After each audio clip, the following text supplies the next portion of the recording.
नमस्कार साथियों, राधे राधे। कैसे हैं आप लोग? उम्मीद करती हूँ बहुत अच्छे होंगे। मैं नंदिनी प्रिय संस्कृतम में आप सभी बंधुजनों का स्वागत करती हूँ। तो हम देख रहे हैं यूजीसी नेट संस्कृत 25 कोड जो है जून 2020 की प्रश्नोत्तरी। इसमें ये हमारी दूसरी कक्षा है। इससे पहले हमने एक कक्षा देख ली जिसमें हमने 1 से लेकर 10 प्रश्नों को देखा। अब हम 11 से लेकर 20 प्रश्न इस कक्षा में देखेंगे और कक्षा जो है बहुत अच्छे से विस्तृत वर्णन किया जा रहा है, तो आप लोग देखें और इसका लाभ लें। प्रश्न शुरू करते हैं बहुत विलंब न करते हुए। 11 नंबर का हमारा जो प्रश्न है, इस कक्षा का पहला प्रश्न है, उसमें अभिकथन और कारण वाला प्रश्न है। तो पूछा गया है, अभिकथन में कहा गया है कि तिब्बती भाषा योगात्मिका भाषा और क्यों योगात्मिका भाषा है, तो कह रहे हैं प्रकृति प्रत्ययो संयोगात, क्योंकि प्रकृति प्रत्यय का संयोग है। इनका कहना है कि तिब्बती भाषा जो है वो योगात्मक भाषा है क्योंकि इसमें प्रकृति प्रत्यय का संयोग है। तो चलिए देखते हैं कि कहाँ तक यह अभिकथन और कारण सत्य है। इसके विषय में हम थोड़ी चर्चा करते हैं। तो भाषा विज्ञान में जो है,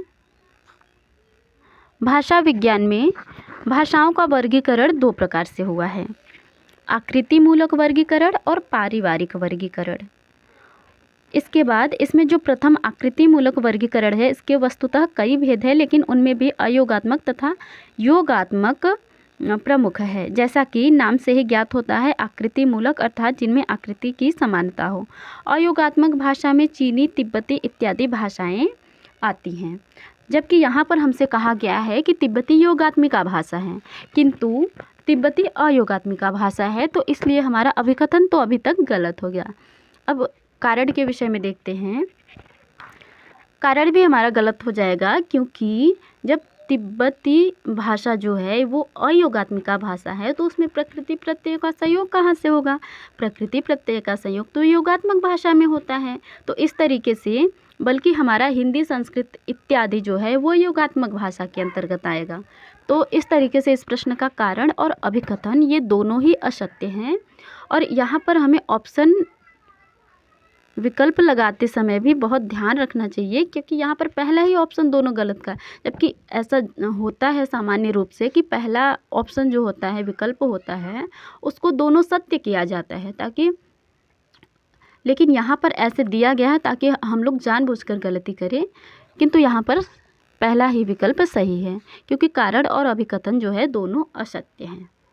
चलिए अगले प्रश्न की ओर बढ़ते हैं। 12 नंबर प्रश्न। इस प्रश्न में पूछा गया है, कस्य मतानुसारम फिनीशियन लिपे 22 अक्षरेभ्यः ब्राह्मी लिपेः 22 अक्षरामुत्पत्ति अभवत्। तो चलिए देखते हैं। तो इस प्रश्न का हमारा जो है सही विकल्प बुलर महोदय हो जाएंगे। ये विकल्प इस प्रश्न का सही उत्तर हो जाएगा क्योंकि ब्राह्मी लिपि के 22 अक्षरों की उत्पत्ति के संबंध में बुलर महोदय ने कहा है कि ब्राह्मी लिपि में प्रयुक्त 22 अक्षर उत्तरी सेमेटिक अक्षरों से जो है बने हुए हैं। कुछ पुरातन फिनीशियन अभिलेखों के अक्षरों से निर्मित है। सेमेटिक लिपि मोटे रूप से 3 शाखाओं में बांटी जा सकती है, उत्तरी सेमेटिक, दक्षिणी सेमेटिक और फिनीशियन। इस प्रकार फिनीशियन भी सेमेटिक लिपि का ही प्रभेद है। तो इस तरीके से ये बुलर महोदय मानते हैं। चलिए अगले प्रश्न की ओर बढ़ते हैं। 13 नंबर प्रश्न। कवि क्रतुः अधोलिखितस्य कस्य विशेषणं विद्यते। यह हमारा वैदिक यूनिट जो पहले दूसरी यूनिट हमारी लगी हुई है, मुख्य रूप से दूसरी यूनिट, वहाँ से है प्रश्न। तो हम पहले देख लेते हैं। 4 देवता हमारे पास दिए गए हैं और चारों के शुक्र देवता की कोई चर्चा नहीं की गई है, ना ही हमारे पाठ्यक्रम में तो और ना ही वेदों में हमें ऐसा मिलता है। तो 3 ही देवता बचे जो हमारे पाठ्यक्रम में भी लगे हुए हैं और इनके सूक्त भी लगे हुए हैं, वहीं से विशेषण भी पूछे जाते हैं। तो हम सबसे पहले इंद्र सूक्त अर्थात इंद्र देवता हैं, तो इनके विशेषण देख लेते हैं। तो सोमपा, वज्रिन, मघवा आदि इनके मुख्य विशेषण हैं। अन्य भी विशेषण हैं इनके बहुत सारे, लेकिन ये मुख्य विशेषण हैं। और जो बृहस्पति जी हैं, बृहस्पति भी हमारे सूक्त में लगा हुआ है। बृहस्पति सूक्त ऋग्वेद के 10वें मंडल का 71वां सूक्त है। हाँ, कुल उसमें 11 मंत्र हैं। और इंद्र सूक्त तो ऋग्वेद के 10वें मंडल का जो है क्षमा कीजिए, दूसरे मंडल का 12वां सूक्त है। तो इस तरीके से क्षमा कीजिए, ये बृहस्पति जो हैं ये ऋषि हैं। ज्ञान सूक्त जो है 10वें मंडल का 71वां सूक्त जो है उसके बृहस्पति ऋषि हैं, वो ज्ञान सूक्त का है। और यहाँ पर देवता हमारे पाठ्यक्रम में है, दो ही हैं, इंद्र देवता जो कि इंद्र सूक्त से, और अग्नि देवता अग्नि सूक्त से। इंद्र देवता का विशेषण हमने देख लिया, अब अग्नि देवता के विशेषण को भी हम देख लेते हैं। तो अग्नि देवता जो है, अग्नि सूक्त ऋग्वेद के पहले मंडल का पहला सूक्त है। इसमें कुल 9 मंत्र हैं। और इनके विशेषण के विषय में देखें तो ऋत्विक, होता, पुरोहित, रत्न धातमम, कवि क्रतुः। कवि क्रतुः यहाँ पर अग्नि का विशेषण है, अग्नि देवता का। तो इसलिए इस प्रश्न का सी विकल्प सही हो जाएगा। बाकी हम अन्य और विशेषण भी देख लेते हैं। चित्र, श्रवस्तम, कवि, हव्यवाह, धूमकेतु, अंगिरस, दूत, विश्वदेवा, त्रिमूर्धा, सप्तरश्मि, धृत पृष्ठ, धृत लोम, धृत प्रतीक और नाराशंस, हरितकेश, ब्राह्मण देवता, सहस्त्राक्ष, असुर, विश्वपति, सहस्त्रपुत्र, अपानपात इत्यादि इनकी प्रसिद्ध जो है उपाधियाँ या विशेषण कह सकते हैं, ये हैं। तो ये भी याद रखिए, क्या पता आगे ये पूछ लिए जाएं। तो चलिए अगले प्रश्न की ओर बढ़ते हैं। अगला प्रश्न है हमारा 14 नंबर।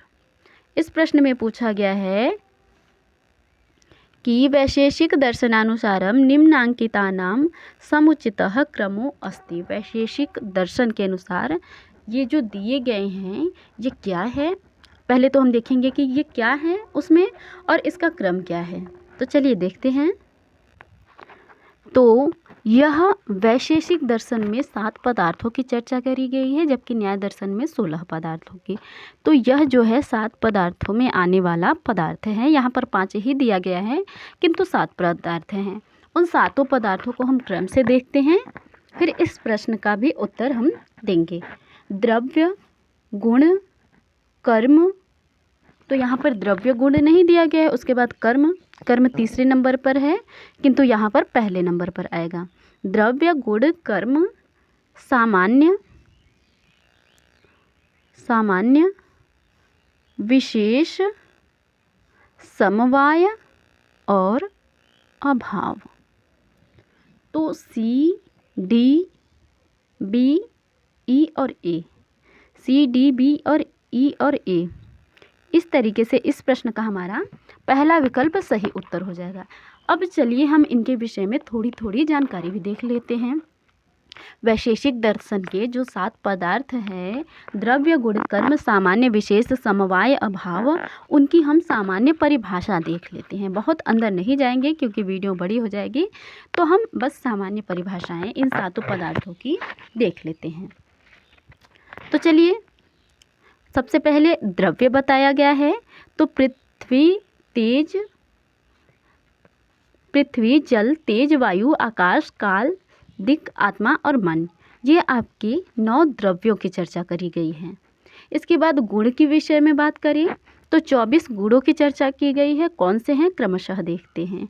रूप, रस, क्योंकि अभी तो हमसे पदार्थों का क्रम पूछा गया है, क्या पता आने वाले समय में द्रव्य का क्रम पूछ ले अथवा गुण का क्रम पूछ ले। तो द्रव्य को भी हमने क्रम से बता दिया, पृथ्वी, जल, तेज, वायु, आकाश, काल, दिशा, आत्मा, मन। इसके बाद गुण को भी हम क्रम से देख लेते हैं। रूप, रस, गंध, स्पर्श, संख्या, परिमाण, पृथक्व, संयोग, विभाग, परत्व, अपरत्व, गुरुत्व, द्रवत्व, स्नेह, शब्द, बुद्धि, सुख, दुख, इच्छा, द्वेष, प्रयत्न, धर्म, अधर्म, संस्कार, ये 24 आपके गुण हैं। इसके बाद कर्म के विषय में कहते हैं चलनात्मकम कर्म, चलनात्मक कर्म है। और कर्म आपके कितने प्रकार के हैं 5 प्रकार के। कौन कौन से। उत्क्षेपण, अपक्षेपण, आकुंचन, प्रसारण और गमन। इसके बाद आपका सामान्य आ जाता है, कर्म के बाद सामान्य आ जाता है। सामान्य के विषय में कहते हैं परम अपरम चेति द्विविधम सामान्यम। सामान्य आपका दो प्रकार का है, पर सामान्य और अपर सामान्य। इसके बाद विशेष के विषय में कहते हैं नित्य द्रव्य वृत्तयो विशेषास्त्वनंता एव। जो नित्य द्रव्यों में रहता है उसे विशेष कहते हैं और वह अनंत होता है। अब अंतिम आपका समवाय है। सातवां पदार्थ जो है समवाय है, नहीं छठा, क्षमा कीजिए, छठा पदार्थ आपका समवाय है। उसके विषय में कहा गया है कि नित्य संबंध को नित्य समवायस्त्वेक एव नित्य संबंधः समवायः अयुत सिद्ध वृत्ति ययोर्द्वयोर्मध्ये एकम अविनश्यद अपराश्रितमेवावतिष्ठते तवायुत सिद्धौ। अर्थात नित्य संबंध को समवाय कहते हैं और यह एक ही प्रकार का होता है, अर्थात यह अयुत सिद्ध वृत्ति है। अयुत सिद्ध वृत्ति क्या है? तो जिन दो के मध्य में एक विनाश की अवस्था तक दूसरे पर आश्रित रहता है उसे अयुत सिद्ध वृत्ति कहते हैं। जैसे अवयव अवयविनो क्रिया क्रियावंतौ जाति व्यक्ति विशेष नित्य द्रव्ये च इनका संबंध नित्य होता है। इसके बाद अभाव आपका सातवां जो पदार्थ है वैशेषिक दर्शन का, इसके विषय में कहा गया है अभावश्चतुर्विधः। अभाव आपका चार प्रकार का है। कौन कौन सा? प्राग भाव, प्रध्वंसाभाव, अत्यंताभाव और अन्योन्याभाव। तो हमने इस तरीके से इस प्रश्न का जो है विश्लेषण देखा। चलिए अगले प्रश्न की ओर बढ़ते हैं। अगला प्रश्न है हमारा 15 नंबर प्रश्न। इसमें बोला गया है मनुमते वेद प्रदानादाचार्यम परिचक्षते। मनु के मत में वेद प्रदान करने वाले आचार्य को क्या कहते हैं? तो चलिए देखते हैं। गुरु की सबसे पहले यहाँ पर गुरु दिया गया है ए विकल्प में। तो गुरु की परिभाषा में मनुस्मृति के द्वितीय अध्याय के 142 नंबर श्लोक में कहा गया है निषेध कादिनी कर्माणि यह करोति यथा विधि संभावयति चान्येन स विप्रो गुरुरुच्यते। इसके बाद बी विकल्प हमारा उपाध्याय है। तो उपाध्याय के विषय में कहा गया है कि एक देशम तो वेदस्य वेदांज्ञानी वा पुनः योध्यापयति वृत्ति अर्थम उपाध्याय स उच्यते। अर्थात उपाध्याय वह होता है जो वेद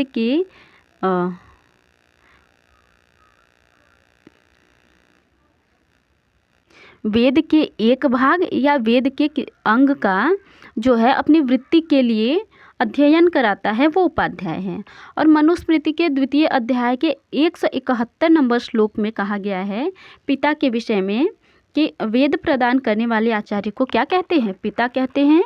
वेद प्रदानाचार्यम पितरम परिचक्षते न हास्मिन युज्यते कर्म किंचिदा मौंजी बंधनात्। और उसके बाद गुरु के विषय में कहते हैं उपाध्यायान दर्शाचार्य आचार्याणाम सतम पिता सहस्त्रम तु पितृन्माता गौरवेणा तिरिच्यते। तो ये पिता गुरु के विषय में था। तो इस तरीके से वेद प्रदान करने वाले आचार्य को क्या कहते हैं? पिता कहते हैं। चलिए अब हम 16 नंबर प्रश्न की ओर बढ़ते हैं। देखते हैं 16 नंबर प्रश्न का सही विकल्प। काव्य प्रकाशानुसारम काव्य प्रयोजनम किम अभीप्सितम। तो यहाँ पर हमसे पूछा गया है कि ये जो 4 विकल्प दिए गए हैं इनमें से कौन कौन से आपके काव्य प्रयोजन हैं। तो काव्य प्रकाश एक काव्य शास्त्रीय लक्षण ग्रंथ है जिसके रचयिता आपके आचार्य मम्मट हैं। यह ग्रंथ जो है 10 उल्लासों में विभक्त है। इसके प्रथम उल्लास में काव्य प्रयोजन, काव्य हेतु, काव्य लक्षण इत्यादि जो है चर्चा करी गई है। जैसे काव्य प्रयोजन देखें तो काव्यम यशस्वी अर्थकृते व्यवहार विदे शिवेत रक्षते सद्यः पर निवृत्त कांता सम्मित तयोपदेश युजे। अर्थात व्यवहार विदे और काव्यम यशसी। तो हम बी और सी हमारा काव्य प्रयोजन है। यहाँ पर हमें व्यवहार ज्ञान के लिए काव्य करना चाहिए और यश प्राप्ति के लिए भी काव्य करना चाहिए, और हमारा अमंगल नष्ट हो इसके लिए भी काव्य करना चाहिए, सहृदय के आह्लादकता के लिए भी काव्य करना चाहिए और उपदेश के लिए भी काव्य करना चाहिए इत्यादि जो है काव्य प्रयोजन में बताया गया है। बाकी हमारा जो शक्ति और निपुणता है ये काव्य प्रयोजन में नहीं बताया गया है। तो ये किस में बताया गया है? ये आपका काव्य हेतु में बताया गया है। काव्य हेतु क्या है? काव्य प्रकाश के अनुसार शक्ति निपुणता लोकशास्त्र काव्याद्यवेक्षणात् काव्यज्ञ शिक्षाभ्यास इति हेतु तदुद्भवे। अर्थात शक्ति निपुणता लोकशास्त्र काव्याद्यवेक्षणात् और काव्यज्ञ शक्ति और निपुणता और काव्य अभ्यास जो है काव्यज्ञ शिक्षाभ्यास है, ये तीन आपके काव्य के हेतु हैं। किंतु ये तीनों अलग अलग नहीं हैं, ये तीनों मिलकर आपके हेतु कहे जाते हैं।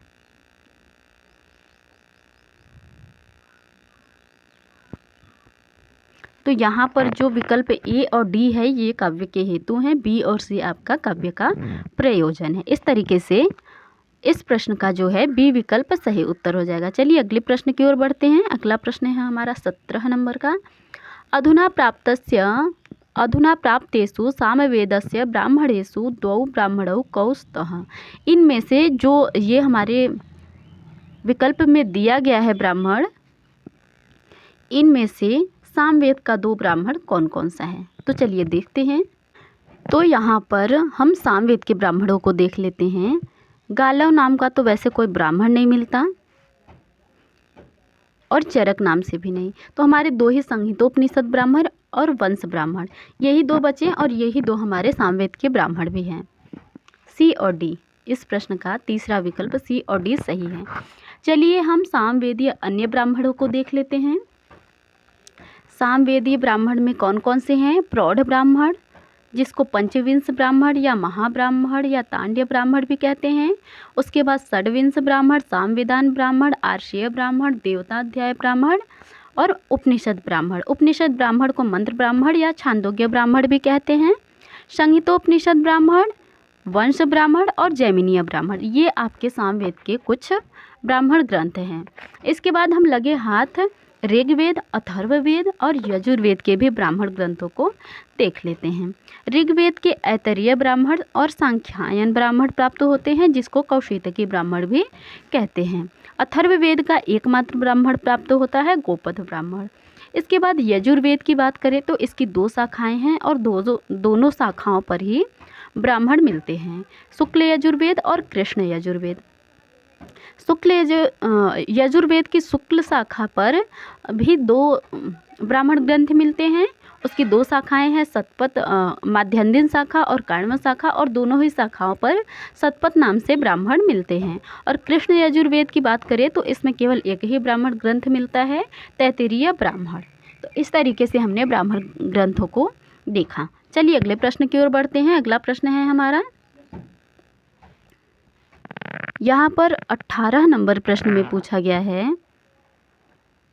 कि इंद्र सूक्ते चतुर्थ मंत्रे, इंद्र सूक्त के चौथे मतलब दूसरे मंडल के 12वें सूक्त के चौथे मंत्र में जो है दास वर्णम शब्द आया है, इसका सायण के अनुसार क्या अर्थ है? तो चलिए देखते हैं। इंद्र ऋग्वैदिक सूक्तों में सबसे ज़्यादा सूक्त इंद्र के हैं। ये अग्नि के समान प्रधान देवता हैं तथा अंतरिक्ष स्थानीय देवता हैं। इंद्र की स्तुति 250 सूक्तों में की गई है। सायण ने चारों वेदों पर भाष्य लिखा है, उसी क्रम में ऋग्वेद के सूक्त का भी उन्होंने भाष्य किया है। और ऋग्वेद के सूक्त में इंद्र सूक्त के चौथे मंत्र में जो है दास का वर्णन किया गया है, और सायण के अनुसार दास का अर्थ जो है वो शूद्र किया गया है। तो इस तरीके से इस प्रश्न का सी विकल्प सही उत्तर हो जाएगा। चलिए अगले प्रश्न की ओर बढ़ते हैं। 19 नंबर प्रश्न। यहाँ पर सर्व प्राचीन रचनायाः प्राथम्येन कालक्रमानुसारम उचितम उत्तरम चिनोत। यहाँ पर कालक्रम के अनुसार हमें लगाना है आरोही क्रम में। तो हम सबसे पहले हर्षचरितम जो है बाणभट्ट जी की रचना है, रघुवंशम कालिदास जी की है, नैषधीय चरितम श्री हर्ष जी की है और नलचंपू त्रिविक्रम भट्ट जी की है। तो कालिदास जी का समय प्रथम शताब्दी है और हर्ष इनका कालिदास जी का समय जो है ये प्रथम शताब्दी है। इसके बाद बाणभट्ट जी का समय 7वीं शताब्दी है और इसके बाद आपका जो है त्रिविक्रम भट्ट जी का समय 10वीं शताब्दी है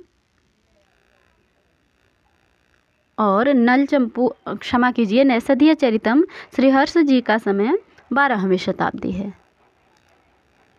तो पहली शताब्दी कालिदास जी का है तो सी सबसे पहले सी आएगा, उसके बाद 7वीं शताब्दी सी के बाद ए आएगा, ए के बाद आपका 10वीं शताब्दी डी और 12वीं शताब्दी बी।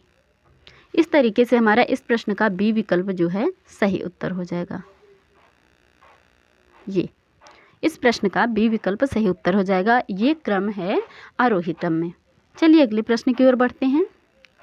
अगला प्रश्न है हमारा कौटिल्य अर्थशास्त्रस्य विनयाधिकरणे प्रकरणानां समुचितः क्रमोस्ति।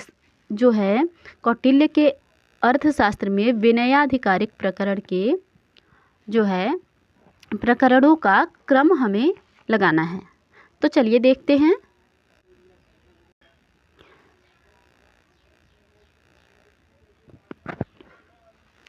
कौटिल्य का अर्थशास्त्र जो है एक राजनीतिक ग्रंथ है। इसके रचयिता आचार्य कौटिल्य है। इस ग्रंथ में कुल 15 अधिकरण हैं। 15 अधिकरण हैं और प्रथम अधिकरण का नाम विनयाधिकारिक है और इसमें 18 प्रकरण हैं और उन्हीं प्रकरणों का हमसे क्रम पूछा गया है। तो देखते हैं। पहला है विद्या समुद्देश्य, तो सबसे पहले ई आ जाएगा। थोड़ा ऊपर करते हैं कि सारे विकल्प दिखें। पहला नंबर है हमारा विद्या समुद्देश्य, तो 1। उसके बाद वृद्ध संयोग, बी दूसरे नंबर पर आ जाएगा। उसके बाद है तीसरे नंबर पर इंद्रिय जय और चौथे नंबर पर है अमात्योत्पत्ति। इसके बाद आपका 5वें नंबर पर है मंत्री पुरोहितोत्पत्ति। ये क्रम है और ये शुरू के ही 5 प्रकरणों का क्रम पूछा गया। इन्होंने बहुत आगे न जाके शुरू से ही पूछा है। तो E B A D C, D विकल्प इस प्रश्न का सही उत्तर हो जाएगा। बाकी हम और भी जो 18 प्रकरण हैं तो हम 18 प्रकरणों के नाम क्रमशः देख लेते हैं। विद्या समुद्देश्य, वृद्ध संयोग, इंद्रिय जय, अमात्योत्पत्ति, मंत्री पुरोहितोत्पत्ति, उपदाभि, शौच अशौच, अमात्यानाम, गूढ़ पुरुषोत्पत्ति, गूढ़ प्राणिधि, स्वविषय कृत्याकृत्य पक्षणम पक्षरक्षणम, परिविषय कृत्याकृत्योपक्षोपग्रह, मंत्राधिकार, दूत प्रणिधि, राजपुत्र रक्षणम, अवरुद्ध वृत्तम, अवरुद्धे च वृत्ति, राजप्रणिधि, निशांत प्रणिधि, आत्मरक्षितकम इत्यादि जो है ये क्रम थे 18। तो इस तरीके से हमने जो है 11 से लेकर 20 प्रश्नों को इस कक्षा में देखा। अब हम अगले प्रश्नों को अगले कक्षा में देखेंगे। तो उम्मीद करती हूँ आप लोगों को यह प्रश्नोत्तरी बहुत पसंद आई होगी। तो बने रहिए और हाँ, ऐसे ही वीडियोस, ऐसे ही कक्षा उपयोगी आप लोग देखने के लिए चैनल को सब्सक्राइब कर ले, ज़्यादा से ज़्यादा अपने मित्रों को भी शेयर करें ताकि उनको भी इसका लाभ मिल सके। चलिए कक्षा समाप्त करते हैं, मिलते हैं नए प्रश्नों के साथ नई कक्षा में। धन्यवाद।